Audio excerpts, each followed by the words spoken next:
Student, आज हम पढ़ रहे हैं कक्षा 11 का एक नया टॉपिक जिसे कह रहे हैं हम लेन का या लाइसोसोम। तो आज हमारा टॉपिक रहेगा लाइसोसोम।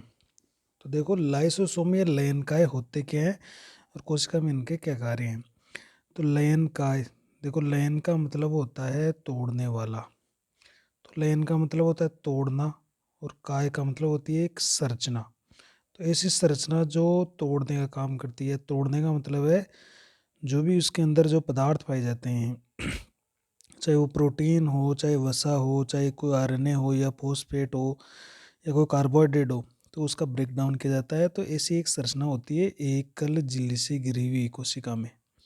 उसके अंदर विभिन्न प्रकार के एंजाइम्स भरे होते हैं और वो एंजाइम है वो अलग अलग टाइप के होते हैं। जिस टाइप का एंजाइम होता है वो अपने पदार्थ को तोड़ने का काम करता है, या इसको अंग्रेजी में कहते हैं लाइसोसोम। तो लाइसो का मतलब होता है डाइजेशन या लाइसिस। लाइसिस का मतलब तोड़ना, या हम इसको और भी स्पष्ट करें तो इसका मतलब हो गया डाइजेशन। डाइजेशन का मतलब हो गया पाचन करना। और सोमा का मतलब हो गया एक बॉडी या ऐसी संरचना जो पाचन करती है या पदार्थों को तोड़ने का काम करती है। तो उसको हम लाइसोसोम या लयन काय कहते हैं। तो इसका काम है लयन करना है, तोड़ना है या पाचन करना है।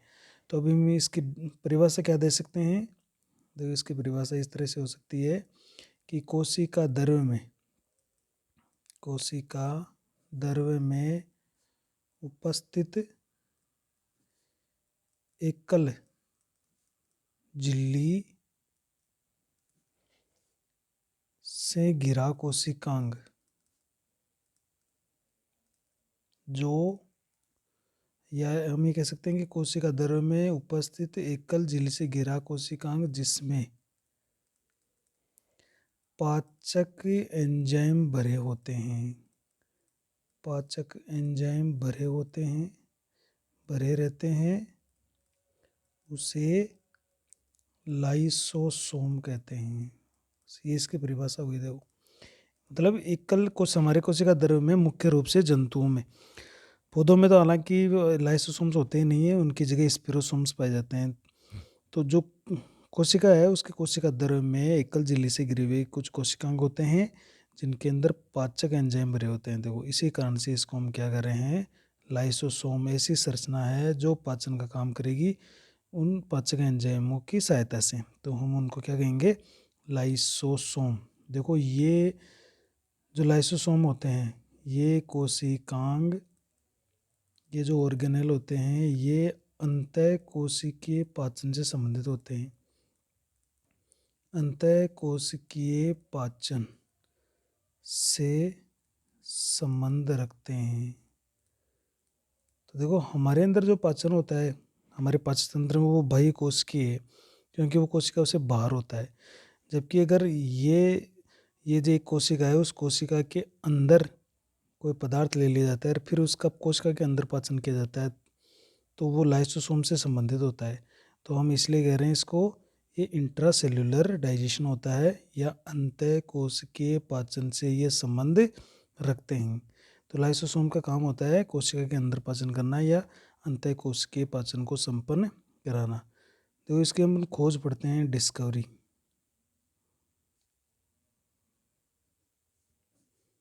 तो इसकी खोज देखो क्या हुई। सर्वप्रथम इनको यकृत कोशिका में देखा गया। देखो, सबसे पहले, क्योंकि यकृत भी बहुत सारे जो कार्बोहाइड्रेट होती है या लिपिड होती है या जो अमीनोम्स होते हैं उनको तोड़ने का काम करता है, तो वहाँ पर ये पाए जाते हैं। तो सर्वप्रथम इनको यकृत कोशिका में देखा गया और इन्हें देखो परिनलिका सघनकाय कहा गया। परिनलिका सघनकाय जिसको हम कह रहे हैं पेरिकेनालिकुलर डेंस बॉडीज। देखो, पेरिकेनालिकुलर डेंस बॉडीज या परिनलिका सघनकाय कहा गया। मतलब ये है कि जैसे कोई पुराना कोशिकांग है उसके चारों ओर ये इकट्ठे हो जाते हैं इस तरह से एक सघनकाय की तरह, और उसका पाचन कर देते हैं। तो ये पेरिनलिका, ये सघनकाय, इनको फिर कहा गया। देखो फिर एक साइंटिस्ट थे, देखो डी डूवे ने चूहे की यकृत कोशिका में देखा और लाइसोसोम नाम दिया। अब देखो ये इंपॉर्टेंट बात आ गई यहाँ पर कि लाइसोसोम नाम किसने दिया था, तो ये थे डी डुवे, जिन्होंने चूहे की यकृत कोशिका में इसको देखा था और लाइसोसोम नाम दे दिया। देखो अब देखते हैं नेक्स्ट, ये तो इनकी खोज हो गई। अब देखो इनका निर्माण कैसे होता है, आखिर इनका फॉर्मेशन या प्रोडक्शन कैसे होता है। तो देखो गोल्जी काय जो है, गोल्जी बॉडी की जो पुट्टिकाएं होती है, उन पुट्टिकाओं के मुकुलन से इनका निर्माण होता है। जो गोल्जी बॉडी जो पुट्टिकाएं होती है, उस पुट्टिकाओं के मुकुलन से ही इनका निर्माण होता है। मतलब ये जैसे बहुत छोटी छोटी पुट्टिकाएं मिलती है तो ये एक जगह इकट्ठी होकर एक बड़ी रिक्तिका बना लेती है, और जब इसके अंदर ये पाचक एंजाइम भर जाते हैं तब इसको हम लाइसोसोम कह देते हैं। अर्थात इसको हम कह सकते हैं कि ये बड़े गोल्जी वैक्यूल होते हैं। मतलब बड़ी बड़ी जैसे एक खाली संरचना पैदा हुई तो उसके अंदर धीरे धीरे जब उसमें पाचक एंजाइम भरने लगे तो हमने उसको क्या कह देंगे, लाइसोसोम कह देंगे। तो ये बड़ी वैक्यूल या रिक्तिका की तरह होती है जिसमें जब पाचक एंजाइम बढ़ जाते हैं तो उनको हम लाइसोसोम कह देंगे। तो कहने का मतलब ये है कि इनका निर्माण हमें गोल्जी बॉडी की पुट्टिकाओं द्वारा होता है। देखो इनके कुछ अन्य नाम भी हैं, वो अन्य नाम कौन कौन से हैं। देखो वो अन्य नाम पढ़ते हैं हम, इनके कुछ अदर नेम भी हैं, और वो है देखो लाइसोसोम को आत्मघाती थैला कहते हैं। यह इसका नाम है सुसाइडल बैग। देखो इनको आत्मघाती थैला भी कहते हैं। आत्मघाती थैला इसलिए कहते हैं क्योंकि इसमें देखो बहुत सारे एंजाइम भरे रहते हैं। अगर किसी कारण से इसकी झिल्ली फट जाती है तो वो सारे एंजाइम कोशिका में मुक्त हो जाते हैं, और कोशिका के जितने भी कोशिकांग है, जैसे मान लीजिए ये एक कोशिका है, इसमें एक लाइसोसोम है, ये इसमें पाचक एंजाइम भरे हुए हैं। इसके अंदर कोशिका के अंदर माइटोकॉन्ड्रिया भी है, गोल्जी बॉडी भी है, केंद्रक भी है, अंतःपर्देवी जालिका भी है, और अन्य राइबोसोम और अन्य जो कोशिकांग होते हैं महत्वपूर्ण वो कोशिकांग है।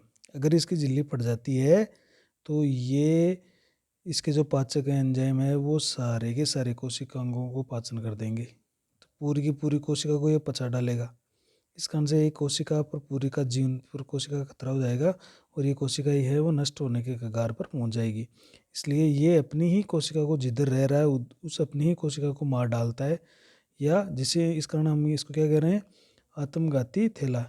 लेकिन ये नॉर्मली नहीं होता है, ये जब पीएच के अंदर परिवर्तन होता है तो क्योंकि इसको अम्लीय पीएच चाहिए, जब इसके पीएच में बहुत ज़्यादा फर्क आता है तब ऐसी स्थिति आ सकती है, तो इसको आत्मघाती थैला कहते हैं। इसे देखो एटम बॉम्ब ऑफ सेल भी कह सकते हैं। मतलब हिंदी में कहें तो इसको कहेंगे कोशिका का परमाणु बम भी कह सकते हैं इसको कोशिका का, क्योंकि ये परमाणु बम की तरह है। अगर ये फट जाए ना तो पूरी की पूरी कोशिका का विनाश कर सकता है, इसलिए इसको क्या कह रहे हैं, एटम बम ऑफ सेल या कोशिका का परमाणु बम। देखो इसका एक नाम और है, इसको डिस्पोजल यूनिट भी कहते हैं। देखो डिस्पोजल मतलब होता है जो मृत या पुराने कोशिकांग है या कोशिकांगों के जो घटक है को निस्तारण कर देता है, उनको ये बाहर निकाल देता है। तो ये एक हमारे लिए कोशिका के लिए लाभदायक प्रक्रिया संपन्न कराता है। यानी मृत और जो पुराने या हानिकारक जो अपशिष्ट होते हैं उनको कोशिका से बाहर भेजता रहता है समय समय पर लाइसोसोम, इसलिए डिस्पोजल यूनिट की तरह काम करता है। तो इसको स्केवेंजर ऑफ सेल, ये हिंदी में कहें तो इसको क्या कह सकते हैं, कोशिका का अपमार्जक। देखो मतलब ये क्या करता है, स्कैवेंजर ऑफ सेल कहलाता है, कोशिका का अपमार्जक कहलाता है। अपमार्जक क्या करता है, बड़े बड़े टुकड़ों जो पदार्थ होते हैं उनको तोड़कर छोटे छोटे टुकड़ों में बांट कर हटा देता है वहाँ से। तो ये भी क्या करता है, जो मृत या पुराने जो कोशिका के घटक होते हैं या पदार्थ होते हैं या कोशिकांग होते हैं जो पुराने हो गए हैं उनको ये पचा देता है और उनको पचाकर शरीर कोशिका से बाहर निकाल देता है। इस कारण से इसको स्कैवेंजर ऑफ सेल भी कहते हैं। एक नाम और देखो इसको, सेल्यूलर हाउस कीपर भी कहते हैं इसको। सेल्यूलर हाउस कीपर मतलब ये कोशिका का हाउस कीपर है, एक गृह प्रबंधन करने वाला कोशिकांग है। तो ये क्या करता है, देखो इसी तरह से ये पुराने व जो मृत कोशिकांग या कोशिका के घटक होते हैं उनका पाचन करके कोशिका से हटा देता है। जो कोशिका में अन्य पदार्थ होते हैं जो कोशिका अंदर लेती है उनका यह पाचन करता है और समय समय पर कोशिका में उनको वितरित भी करता है, जिससे कोशिका का एक प्रबंध बना रहता है, एक मैनेजमेंट बना रहता है। तो इस कारण इसको सेल्यूलर हाउस कीपर भी कहते हैं। देखो ये कहाँ कहाँ पाए जाते हैं, अब पढ़ते हैं इनका वितरण। देखो तो वितरण में क्या होता है कि सभी जो एनिमल सेल है उन एनिमल सेल के अंदर ये पाए जाते हैं, में उपस्थित, सभी एनिमल सेल में उपस्थित। लेकिन इसका एक अपवाद है, जो हमारी परिपक्व आरबीसी होती है उसमें ये नहीं मिलेंगे, परिपक्व आरबीसी के अंदर ये नहीं मिलेंगे। प्राय प्लांट सेल में जो पादप कोशिका होती है प्लांट सेल में ये अनुपस्थित होते हैं, लेकिन इनकी जगह स्फेरोसोम होते हैं जो लाइसोसोम की तरह कार्य करते हैं। देखो पादप कोशिका में अनुपस्थित होते हैं, ये हमने पहले भी पढ़ा था। तो उनकी जगह स्पिरोसोम्स होते हैं, ये भी गोल गोल कोशिका के होते हैं, एकल झिल्ली से घिरे हुए। तो ये भी लाइसोसोम की तरह कार्य कर सकते हैं। अब ये तो यूकेरियोट की बात होगी, प्रोकैरियोट के अंदर भी, प्रोकैरियोट के अंदर ऐसा कुछ नहीं होता है, ठीक है। लेकिन प्रोकैरियोट के अंदर देखो, प्रोकैरियोटिक सेल में प्रोकैरियोटिक सेल जैसे जीवाणु है या माइकोप्लाज्मा है या नीलरी शैवाल है, तो उसमें क्या होता है, सेल वाल होती है। सेल वाल अर्थात कोशिका भित्ति, वह जो सेल मेम्ब्रेन होती है, सेल मेम्ब्रेन, कोशिका भित्ति और कोशिका झिल्ली, इनके बीच में थोड़ी सी जगह होती है, इनके बीच उपस्थित जगह जिसे पेरीप्लाज्मिक स्पेस कहेंगे, कहते हैं यह लाइसोसोम की तरह कार्य करती है। तो ये जो जगह है जिसको पेरीप्लाज्मिक स्पेस बोलते हैं, यहाँ पर कुछ ऐसे एंजाइम्स होते हैं जो कि ये काम कर सकते हैं लाइसोसोम की तरह। अब देखिए लाइसोसोम की संरचना पढ़ते हैं अपन। आखिर लाइसोसोम की संरचना कहती है, इसकी स्ट्रक्चर पढ़ लेते हैं। तो देखो ये एकल झिल्ली से घिरा, पहली बात तो ये है कि ये एकल झिल्ली से घिरा कोशिकांग है, पहली बात तो ये है। दूसरी बात देखो, इसमें लगभग बहुत सारे एंजाइम होते हैं, इसमें लगभग 50 प्रकार के जल अपघटनीय एंजाइम्स होते हैं, ये याद रखिएगा। जल अपघटनीय एंजाइम उपस्थित होते हैं, जल अपघटनीय एंजाइम्स होते हैं। देखो जो हाइड्रोलेज हाइड्रोलेज वर्ग के एंजाइम होते हैं। तो देखो ये जल की उपस्थिति में उन पदार्थों का अपघटन करेगा। ऐसे एंजाइम्स क्या कहलाते हैं? Hydrolase enzyme. तो ये हाइड्रोलेज वर्ग के जो एंजाइम होते हैं वो क्या करते हैं, अगर किसी भी रासायनिक बंध को वो तोड़ते हैं तो वहाँ पर वो वाटर यानी जल का इस्तेमाल करते हैं। तो जल की उपस्थिति में पदार्थों का अपघटन किया जाता है, तो ऐसा वर्ग क्या कहलाता है? हाइड्रोलेज। तो इसमें जितने भी एंजाइम होते हैं वो हाइड्रोलेज प्रकृति के होते हैं। देखो जैसे एग्जाम्पल के तौर पर देखो कौन कौन से एंजाइम होते हैं। फोस्फेटेज बहुत ही महत्वपूर्ण एंजाइम है फोस्फेटेज। इसके अलावा देखो आरएनएज, डीएनएज, लाइपेज, प्रोटीएज। इसके अलावा जैसे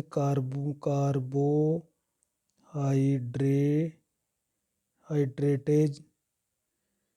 तो ये जैसे फोस्फेटेज है, ये फोस्फेट ग्रुप को तोड़ेगा। आरएनएज आरएनए का पाचन कर देगा, डीएनए का पाचन कर देगा, लाइपेज वसा का पाचन कर देगा, प्रोटीएज प्रोटीन का पाचन कर देगा, कार्बोहाइड्रेट का पाचन कर देंगे। तो कार्बोहाइड्रेट बच गया, प्रोटीन बच गई, वसा का पाचन हो गया, डीएनए बच गया, आरएनए पचा दिया, फोस्फेट ग्रुप वो टूट गए। तो इस तरह से देखो एक पूरी तरह से कोशिका में, और कोशिका महत्वपूर्ण इन्हीं पदार्थों की बनी हुई है, तो कोशिका का पाचन हो जाता है। ये देखो फोस्फेटेज है ना, ये सबसे ज़्यादा पाया जाता है, ये ध्यान रखिएगा, सबसे ज़्यादा पाया जाता है। ये जो फोस्फेटेज एंजाइम होता है ये सबसे ज़्यादा पाए जाने वाला एंजाइम है। अब देखो एक चीज़ है, ये जितने भी एंजाइम है लाइसोसोम में उपस्थित एंजाइम, ये देखो हाइड्रोलेज वर्ग के हैं, फोस्फेटेज, RNase, DNAs, lipase, protease, carbohydrate सबसे ज़्यादा पाए जाते हैं। इनमें से सबसे ज़्यादा आपको मिलेंगे, इनमें से सबसे ज़्यादा मिलेगा, जो सबसे ज़्यादा मिलेगा वो फोस्फेटेज है। तो ये सब देखो फोस्फेटेज फोस्फेट का पाचन करेगा, आरएनए का पाचन, डीएनए का पाचन, वसा का पाचन, प्रोटीन का पाचन, कार्बोहाइड्रेट का पाचन। तो लगभग पदार्थों का पाचन हो चुका है। ये जो जितने भी एंजाइम्स होते हैं देखो ये अम्लीय माध्यम में भी काम कर सकते हैं। तो हम ये एक महत्वपूर्ण बात लिख रहे हैं, देखो लाइसोसोम में उपस्थित एंजाइम अम्लीय माध्यम और उसकी पीएच देखो लगभग होनी चाहिए 5 के आसपास में कार्य करते हैं।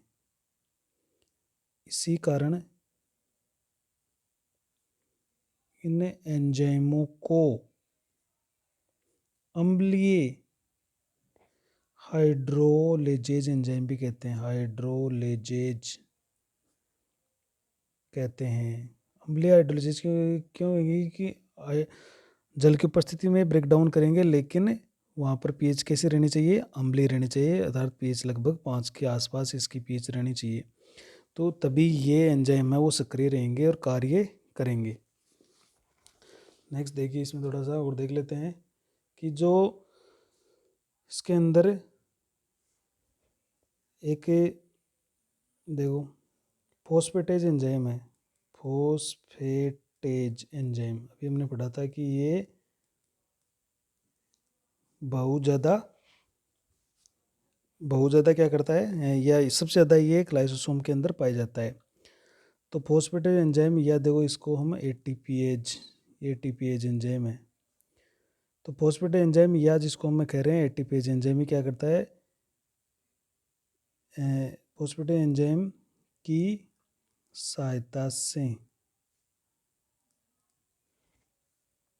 जो एस आयन है ना वो लगातार लाइसोसोम में प्रवेश करते रहते हैं। देखो जो फॉस्फेट है ये इस कारण से और एटीपीएज एंजाइम की सहायता से ये जो एस आयन है ये जहाँ पर भी टूटेंगे वहाँ से ये लाइसोसोम में आते रहेंगे। अब एस आयन अगर लाइसोसोम में आता रहेगा तो लाइसोसोम की पीएच है वो सही बनी रहेगी, जिससे इसकी पीएच लगभग 4.5 से 5 तक बनी रहती है। देखो ये काम रहता है, ये नॉर्मल पीएच बनी रहती है और जो लाइसोसोम है वो सही तरीके से काम करता रहता है। देखो हाँ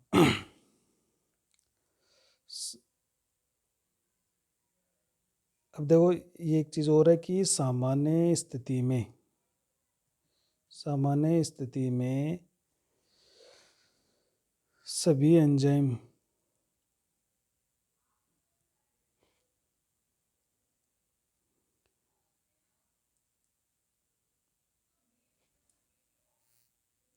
तो हमने ये कहा कि सामान्य स्थिति में जो सभी एंजाइम है वो लाइसोसोम में पाए जाते हैं। तो और सामान्य स्थिति में इसकी जो झिल्ली होती है वो भी फटती नहीं है, झिल्ली फटती नहीं है। अब वो क्यों नहीं फटती है? क्योंकि जो हमारी कोशिका है उस कोशिका द्रव्य की जो पीएच है वो ज़्यादा अम्लीय नहीं रहती है। कोशिका द्रव्य की पीएच देखो लगभग ये पीएच कितनी रहती है? 6.8 से 7.2 तक बनी रहती है। तो जब कोशिका की पीएच है वो बहुत ही कम अम्लीय या हल्की क्षारीय बनी रहती है तो जो कोशिका के अंदर लाइसोसोम होते हैं उसकी झिल्ली ये पड़ती नहीं है। लेकिन अगर इस कोशिका द्रव्य की पीएच बहुत कम हो जाती है या कोशिका द्रव्य की पीएच है वो बहुत कम हो जाती है, जब साइटोप्लाज्म की पीएच मान लो कि पीएच अधिक कम हो जाती है तो इसकी झिल्ली फट जाती है। तब देखो इसकी झिल्ली ये फट जाएगी और ये जो एंजाइम से ये कोशिकाओं में बाहर आ जाएंगे, जितने भी कोशिकांग है उनका पाचन कर देंगे और जिसे हम कहेंगे कि ये आत्मघाती थैली की तरह काम करने लगी है। हालांकि नॉर्मल ऐसा कभी नहीं होता है, क्योंकि हमारी जो कोशिका द्रव्य है उसकी पीएच भी नॉर्मली बनी रहती है और लाइसोसोम की पीएच भी बनी रहती है। लेकिन अगर बाहर कोशिका द्रव्य की पीएच में बहुत ज़्यादा फर्क आता है किसी भी कारण से या किसी भी रोग की स्थिति में, तब ये ऐसा हो सकता है कि लाइसोसोम फट गया, और लाइसोसोम अगर फटता है तो कोशिका को नष्ट कर सकता है। तो ये तो थी इसकी संरचना, और नेक्स्ट वीडियो में हम ले लेते हैं इसके जो प्रकार हैं उसकी बात करेंगे।